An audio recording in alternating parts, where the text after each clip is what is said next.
अस्सलाम वालेकुम, welcome to planner 360 business solutions again. पिछली वीडियो में हमने डिस्कस किया था कि पाकिस्तान में जो ई कॉमर्स लोकली ऑपरेट हो रहे हैं उन पे टैक्सेशन किस तरह से लग रही है, specially after introduction of finance act 2025। बिल्कुल इसी तरीके से हम आज की वीडियो में पेंशन इंडिविजुअल्स पे टैक्सेशन को डिस्कस करेंगे after the implementation of finance act 2025। हम इसमें डिस्कस करेंगे कि इस एक्ट से पहले क्या एग्जेम्पशंस थी और इस एक्ट के बाद क्या कोई एग्जेम्पशन है या नहीं है, और अगर टैक्स अप्लाई होगा तो किस तरह से होगा, कितनी अमाउंट टैक्सेबल होगी और किन कंडीशंस पे वो टैक्सेबल होगी, और जो टैक्स होगा क्या वो नॉर्मल में होगा या फिक्स अमाउंट होगी। हम इस पूरे सिनेरियो को आज डिस्कस करेंगे। ये वीडियो एंड तक देख लीजिएगा और चैनल को सब्सक्राइब कर लीजिएगा। सबसे पहले हम देख लेते हैं कि फाइनेंस एक्ट 2025 की इम्प्लीमेंटेशन से पहले पेंशन फुली एग्जेम्प्ट थी, जो कि इनकम टैक्स ऑर्डिनेंस के सेकंड शेड्यूल में क्लॉज 8 के तहत को मुकम्मल तौर पे एग्जेम्प्ट किया गया था, जो कि फाइनेंस एक्ट 2025 के बाद ओमिट कर दिया गया है। फिर इसी तरीके से अगर कोई ऐसा पर्सन है जो कि एक से ज्यादा पेंशन जो है वो ड्रॉ कर रहा है, यानी फर्ज कर लें कि वो दो मुख्तलिफ डिपार्टमेंट्स में उसने सर्व किया,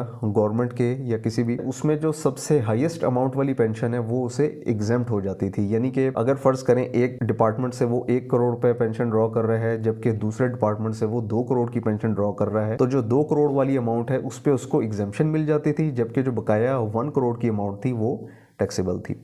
फिर इसी तरीके से क्लॉज 9(1) उसको भी ओमिट कर दिया गया है, जो कि आर्म फोर्सेस और जो गवर्नमेंट के एम्प्लॉयज हैं उसको कवर अप करती थी। तो फाइनेंस एक्ट 2025 आने के बाद क्या चेंजेस हुई और टैक्सेशन की क्या कंडीशंस जो हैं वो लगाई गई कि ये कंडीशन फुलफिल होंगी तो फिर टैक्स लगेगा। देखिए, फाइनेंस एक्ट 2025 आने के बाद 2 कंडीशंस डिफाइन कर दी गई हैं। अगर वो कंडीशंस मीट होती हैं तो फिर पेंशन है वो टैक्सेबल है। सबसे पहली कंडीशन ये है कि अगर तो पेंशन 1 करोड़ से ज्यादा है 1 साल में, टैक्सेबल है। और इसी तरीके से अगर पेंशनर्स की एज, यानी जो पर्सन पेंशन ड्रॉ कर रहा है उसकी एज अगर 70 ईयर्स से कम है तो फिर भी उस पर जो है वो टैक्स लागू होगा। यानी ये 2 कंडीशंस का मीट होना जरूरी है। अगर उसकी एज 70 ईयर्स से ज्यादा है तो चाहे पेंशन की अमाउंट जितनी भी हो वो उसके लिए एग्जेम्प्ट है, लेकिन अगर 70 ईयर्स से कम है तो एग्जेम्प्ट नहीं है। और अगर ये दोनों कंडीशंस मीट होंगी तो तब जाके उसकी जो पेंशन है वो टैक्सेबल होगी। तो अब हम देख लेते हैं कि टैक्स के रेट किस तरह से डिफाइन होंगे। जिस तरह हमने पीछे डिस्कस किया कि अगर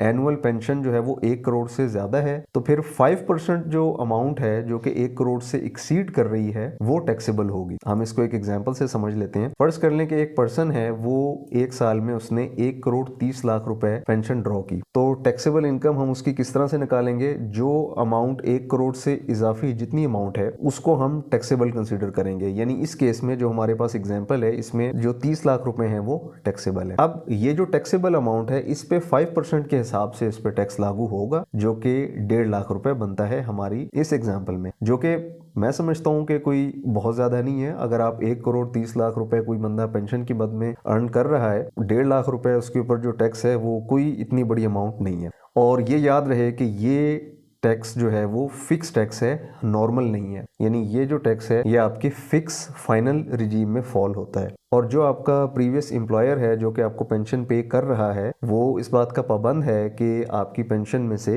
अगर ये कंडीशन मीट होती है जो मैंने आपको बताई है तो वो आपकी पेंशन में से उस अमाउंट को विदहेल्ड कर लेगा और आपके नाम पे वो जमा करवा देगा। बिल्कुल इसी तरह जिस तरह एक एम्प्लॉय की सैलरी जो है वो एम्प्लॉयर उसकी सैलरी से टैक्स काट के आगे गवर्नमेंट को जमा करा देता है। चैनल को लाजमी सब्सक्राइब कर लें।